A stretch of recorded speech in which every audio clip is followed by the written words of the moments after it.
하나님을 예배하게 하시고 하나님 앞에 준비된 예물을 드리게 하시니 감사합니다. 오늘을 깨달아 감사함으로 드리고 하나님의 만유의 주 되심을 고백하는 믿음으로 드리오니 아버지의 귀한 예물을 연락해 주시고 예물이 주님 나라에 합당하게 쓰여지며 쓰여지는 모든 곳에서 하나님의 영광을 나타나게 되기를 원합니다. 드리는 손길 그들의 가정생활 위에 하나님의 복이 임하기를 원하고 마치 물된 동산같이 하나님의 복이 임하여 날마다 번성하며 시들지 않으며 열매 맺는 거룩한 역사가 있기를 원합니다. 하나님의 약한 자, 병든 자, 상한 자들, 고난 가운데 어려움을 겪는 자들 주님이 돌아보시고 하나님의 말씀이 들려지고 믿음으로 받으며 아멘하며 하나님을 찬송하며 기도할 때 우리 하나님의 숨결로 어루만짐 받고 하나님이 치료하심과 회복과 은혜가 있기를 간절히 원하고 예수님 이름으로 기도하옵나이다. 아멘. 할렐루야. 오늘은 제가 가정에 대한 말씀을 드리려고 합니다. 하나님이 우리에게 가정을 주신 것은 우리를 복 주신 것이다. 그렇게 성경이 말씀을 합니다. 잠언 18장 22절의 말씀을 봅니다. 잠언 18장 22절 방송실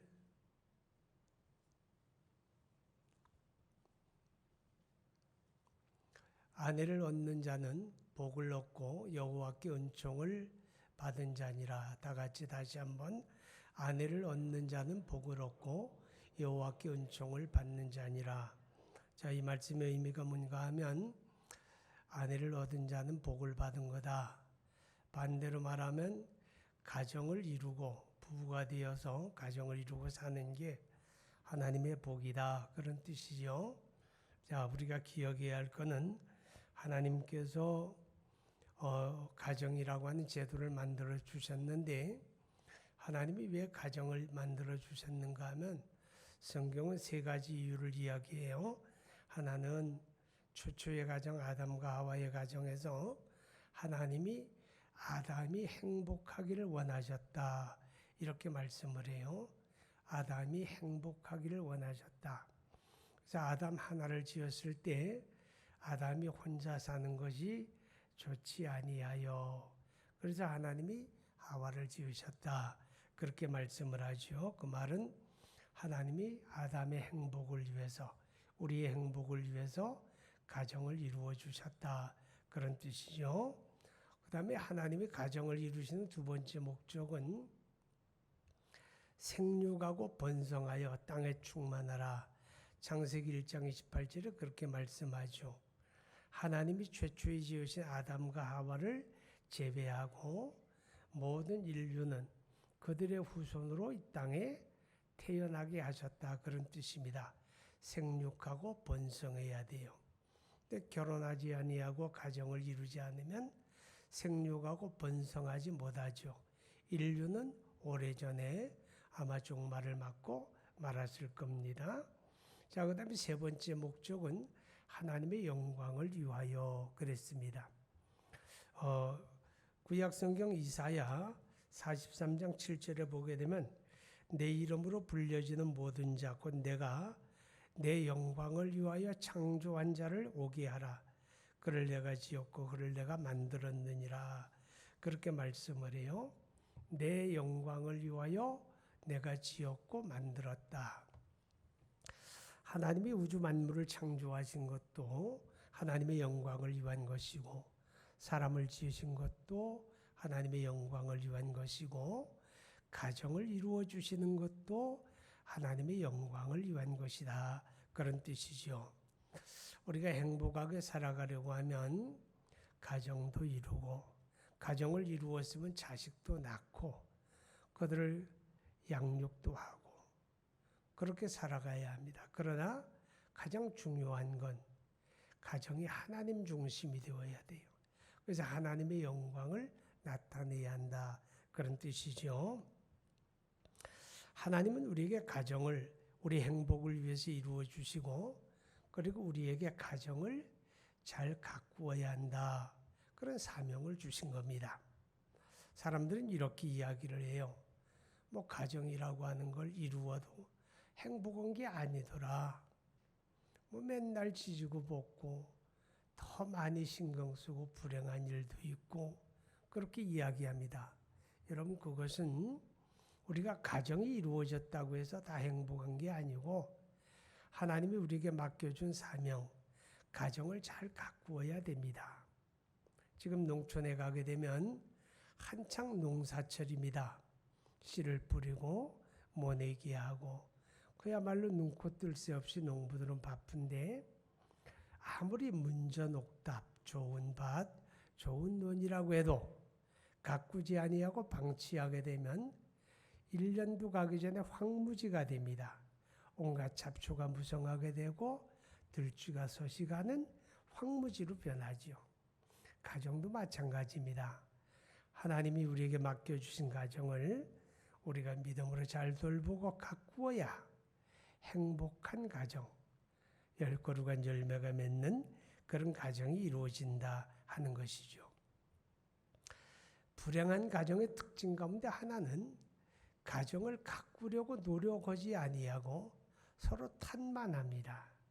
너 때문이라고, 당신 때문이라고, 당신이 그렇게 해서라고 이렇게 서로 탓만 하고 가정 가꾸려는 노력이 없다 그 말이죠.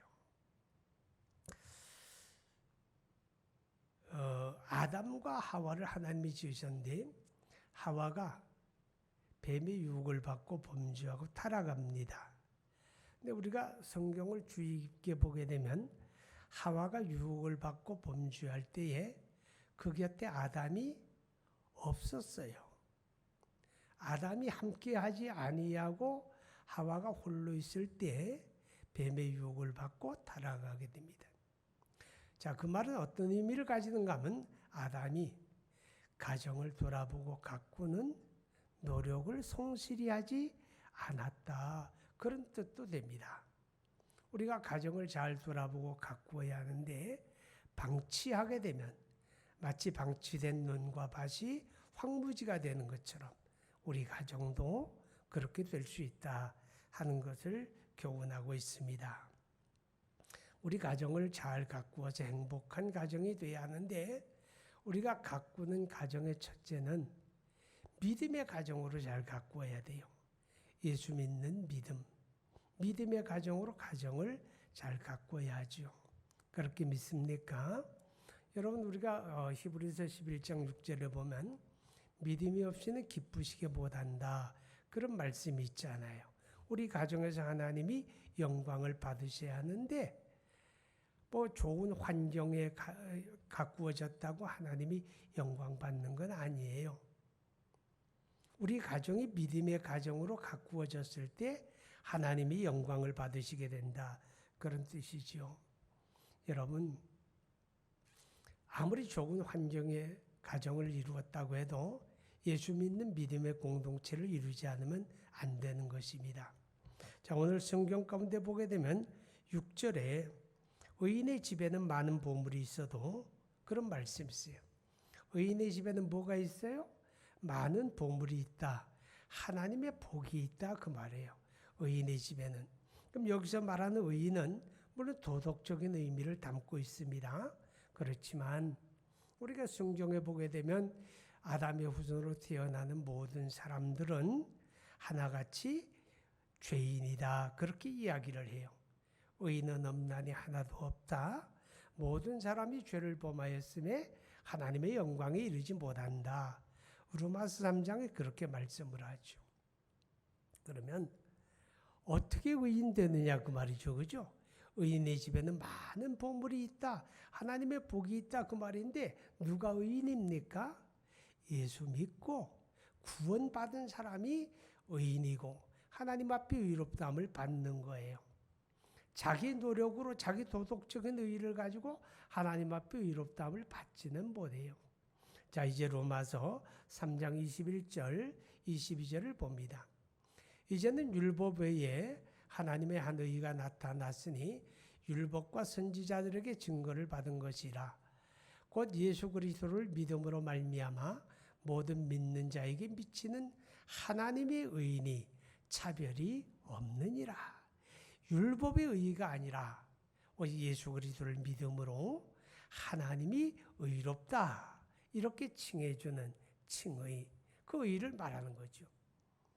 우리가 다 연약하고 우리가 다 부족할지라도 그리스도 예수를 믿고 주님을 의지하게 되면 하나님께서는 우리를 의롭다, 의인이다 그렇게 말씀하는 거예요. 그러니까 우리가 가정을 그리스도를 믿는 믿음의 공동체로 가꿀 때 그 가정을 하나님이 의로운 가정이라고 칭하시고 그 가정에 많은 보물, 하나님의 복을 허락하신다. 그런 의미가 되어지는 것입니다. 그래서 예수 믿는 우리는 가정을 믿음의 공동체로 가꾸려고 노력해야 돼요. 안 믿는 가족들이 예수 믿고 가정이 다 예수 믿는 믿음으로 하나 되는 게 있어야 되겠죠. 그죠? 그렇지만 우리가 그것도 아주 중요합니다. 그것을 위해서 우리는 많이 노력하고 수고해야 돼요. 그러나 가정이 믿음으로 하나 되었다고 해서 다 믿음의 가정이 된 건 아니에요. 그 가정을 경건한 가정으로 가꾸어내야 돼요. 하나님의 말씀의 토대 위에서 하나님의 영광을 드러내는 경건한 가정으로 가꾸어야 하나님의 영광을 받으시게 된다. 그런 뜻이지요. 이 경건한 가정은 뭘까요? 야고보서 1장 27절을 보게 되면 하나님 앞에 더러움이 없고 정결한 참된 경건은 고아와 과부를 그 환난 가운데 돌아보고 자기를 지켜 세속에 물들지 않는 것이다. 이런 말씀이 있어요. 자기를 지켜 세속에 물들지 않는 것. 세상 속에 있지만 이 세상 가치와 풍조에 따라가지 않는 것. 이 세상의 풍조는 이기주의이고 향락주의예요. 그런 향락주의, 이기주의가 들어오면 죄짓게 되는 거죠. 가족이 무너지게 되는 거예요. 흔들려요. 여러분, 우리 말에 방죽도 쥐구멍에 무너진다. 그런 말이 있어요. 방죽이 뭔가 하면 농촌에 가게 되면 농업용수를 저장하는 작은 저수지를 만들어요. 그 작은 저수지, 댐이잖아요. 그죠? 그 댐을 방죽이라 그래요. 근데 그 방죽도 쥐구멍에 무너지는 거예요. 쥐가 구멍을 뚫게 되면 처음에는 물이 졸졸졸졸 새겠죠. 그러다가 점점 구멍이 넓어지고 나중에는 댐이 무너지는 거예요. 그런 것처럼 우리 가정도 그래요. 죄가 스며들고 세속의 타락의 물결이 들어오게 되면 가정이 어느 순간에 해체가 되고 무너지는 위기를 경험하게 됩니다. 그래서 우리 가정을 경건하게 가꾸어야 돼요. 여러분이 행복하게 사는 것은 하나님의 기쁨이죠. 그러나 마귀의 기쁨은 아니에요.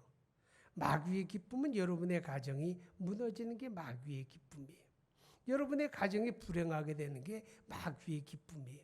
그럼 그 마귀가 어떻게 우리 가정을 흔듭니까? 우리 가정을 흔드는 수단이 바로 이 세속주의, 죄의 물결, 타락시키는 거. 그런 걸 통해서 우리 가정을 흔들고 우리의 불행을 도모하지요.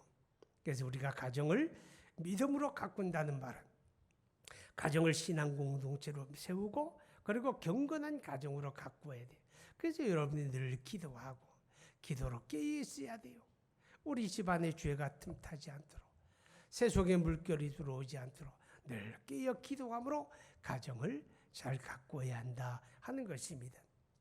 노아가 하나님의 명령을 따라 방주를 만들죠.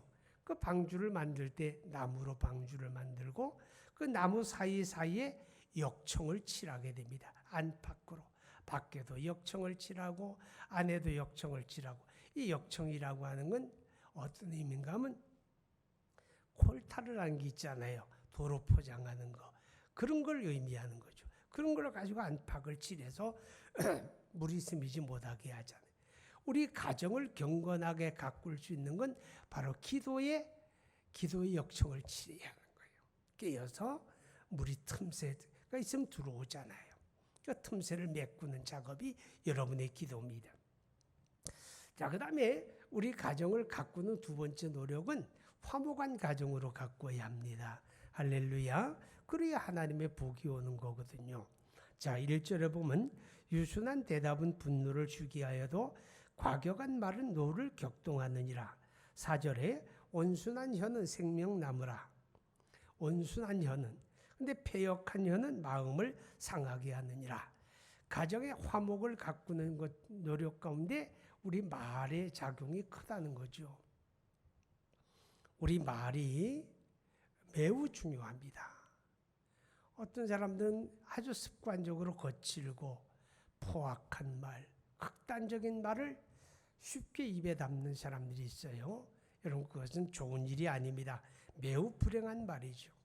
할 수만 있으면 여러분의 말이 유순한 말, 온순한 말, 부드러운 말, 아름다운 말, 정직한 말, 생명나무가 뭐예요? 살리는 일이다 그 말이죠. 우리 말 한마디가 죽일 수도 있고 살릴 수도 있는 거예요. 그런데 우리가 거친 말, 극단적인 말을 입에 담게 되면 가정이 화목하게 가꾸어지지가 않아요. 우리 말을 잘 할 줄 아는 그런 노력이 필요하다는 걸 이야기하고 있습니다. 여러분, 자녀를 양육하는 부모는 말이에요. 자녀를 먹이고 입히고 가르치고 온갖 헌신을 해서 자녀를 키우잖아요. 그죠? 근데 자녀들이 그런 걸 고마워할까요? 자녀는 그런 거 고마워 안 해요. 왜냐하면 당연한 거라고 생각해요. 우리를 낳았으니까 부모가 먹이고 입히고 가르치고 하는 건 부모의 의무고 그건 당연한 거야. 그래 생각해요. 그래서 부모가 우리에게 참 잘해 주었다. 그걸 기억하는 자식들은 거의 없어요.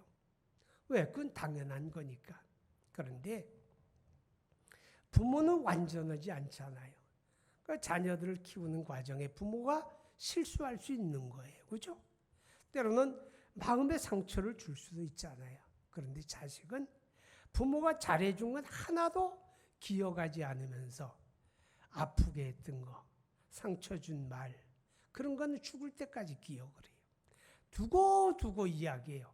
우리 아버지가, 우리 어머니가 나한테 이렇게 했다고 생각하는 거죠. 여러분, 그래서 자식을 키울 때 부모는 말에 조심하고 가려서 해야 합니다. 제 어머니가 생전에 늘 그런 말씀을 하셨어요. 자식은 범보다 무섭다. 그런 말을 해요. 난 그 말이 무슨 말인지 잘 이해가 안 됐어요. 왜 자식이 범보다 무서울까? 나중에 깨달아지더라고. 아, 그런 거로구나. 절대 부모의 잘한 거는 기억을 안 하는데 부모가 실수한 거, 부모가 아프게 했던 거, 독하게 말했던 거, 상처 준 건 죽을 때까지 기억한다. 그런 뜻이지요. 여러분, 가정을 잘 행복하고 화목하게 가꾸려면 일단 여러분의 말이 좀 부드러웠으면 좋겠어요. 독한 말을 담지 마세요. 부부가 이 땅에 살다 보면 좋은 일만 있나요? 부부 사이에 실수도 있거든요. 그죠? 실수도 있고 갈등도 있고 다툼도 있어요. 그게 세상 사는 타락한 인간의 보편적인 모습이잖아요. 근데 그럴 때 분하다고 화난다고 독한 말을 쏟아내고 극단적인 말을 쏟아내고 막말을 쏟아내고 그런 사람들이 있어요. 여러분, 그거는 부부 사이에 앙금을 만들게 돼요. 가슴에 상처를 남기게 되죠. 그래서 가정을 화목하게 가꾸려면 우리 말이 좀 순화되어야 합니다. 격려할 수 있는 말. 그리고 분노할 때는 말을 뱉지 말고 차라리 자리를 피하는 게 더 현명합니다. 그리고 좀 깊게 숨을 쉬고 그리고 돌아서서 이야기하는 게 훨씬 낫다 하는 겁니다. 부부라고 하는 게 얼마나 중요한지 압니까? 여러분, 이 세상에는 절반은 남자고 절반은 여자잖아요. 그 많은 사람들 가운데 아내, 남편이 만난 거예요. 딱 한 사람 만난 거잖아요. 그죠? 한 사람 아내, 한 사람 남편. 얼마나 소중합니까? 그런데 더 소중한 이유가 뭔가 하면 성경은 그냥 그들이 그렇게 우연히 만났다 이렇게 말하지 않아요. 하나님이 짝지어 주셨다. 하나님이 맺어 주셨다 이렇게 말씀을 하죠. 하나님이 맺어 주신 관계예요. 내 마음에 100% 들어서가 아니에요. 나를 나보다 더 잘 아시는 하나님이 나에게 그렇게 맺어준 관계. 이 얼마나 소중해요. 그죠? 이렇게 소중한 관계인데 이 소중한 관계에서 우리가 말이 거칠고 막말을 쏟아내게 되면 그 소중함을 깨뜨리잖아요. 그래서 부부 사이도 존중하는 언어, 존어가 필요해요. 존어가. 근데 가끔 제가 동네를 산책을 해요. 저녁에 산책을 하다 보면 마을 사람들이 강아지를 그렇게 많이 끌고 나오더라고요. 어떤 집은 한 마리, 어떤 집은 두세 마리씩 끌고 나와요. 같이 산책을 하는데 이 강아지가 본능이란 게 있잖아요. 그죠? 걔는 그 본능이 있으니까 본능을 따라서 여기저기 냄새 맡고 여기저기 오줌을 싸고 여기저기 들어다니고 그래요. 그럴 때 보면 강아지를 끌고 나온 사람이 그렇게 이야기합니다. 막 풀 있는데 들어가고 냄새 맡고 그러면 야 호동아 거기는 더러운 곳이에요. 거기 들어가면 안 돼요. 그래요. 호동이가 들으면 뒤집어질 거야. 또 강아지가 가다가 다리가 아픈지 안 가고 뻗팅기고 서 있어요. 뻗치고 가만히 서 있어요. 땡겨도 안 가요. 그러면 이렇게 이야기하더라고. 아이고 우리 호동이가 다리가 많이 아프구나. 이리 오세요. 엄마한테 오세요. 엄마가 안아줄게요. 그래요. 참 신기한 거는 이 개아들로 막 그러면 막 길을 뛰고 막 나 욕했다고 난리를 치잖아요. 그죠? 근데 스스로는 가르쳐 나는 개 엄마가 되고 개 아버지가 되는 거예요. 뭐가 다른지 모르겠어요. 근데 강아지한테도 존칭을 하잖아요. 강아지한테도 우리 호동이 이리 오세요. 거긴 더러운 데에 들어가시면 안 돼요.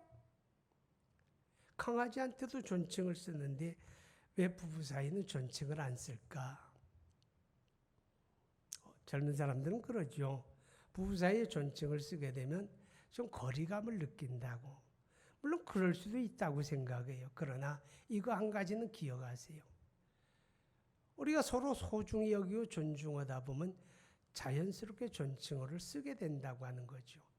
존칭어가 중요한 게 아니라 부부 사이가 서로를 존중히 여기는 마음가짐이 아주 중요하다는 것을 우리는 기억해야 합니다. 여러분 말이라고 하는 건 그냥 뱉어버리면 그만이 아니에요. 반드시 말은 결과를 만들어냅니다. 자, 오늘 성경 3절에 보면 여호와의 눈은 어디서든지 악인과 선인을 감찰하시느니라 이렇게 말씀을 해요. 여호와의 눈은 어디서든지 선인과 악인을 감찰하시느니라. 하나님이 다 보고 듣고 알고 계시다는 거예요. 우리 말은 그냥 저 허공에 없어지는 게 아니에요. 하나님이 보고 듣고 알고 계시기 때문에 하나님이 반드시 그 말은 열매를 맺게 하신다. 그런 뜻이에요. 자, 민수기 14장 27절 28절을 봅니다. 나를 원망하는 약한 회중에게 내가 어느 때까지 참으랴. 이스라엘 자손이 나를 향하여 원망하는 바 그 원망하는 말을 내가 들었노라. 그들에게 이르기를 여호와의 말씀에 내 삶을 두고 맹세하노라. 너희 말이 내 귀에 들린 대로 내가 너희에게 행하리니.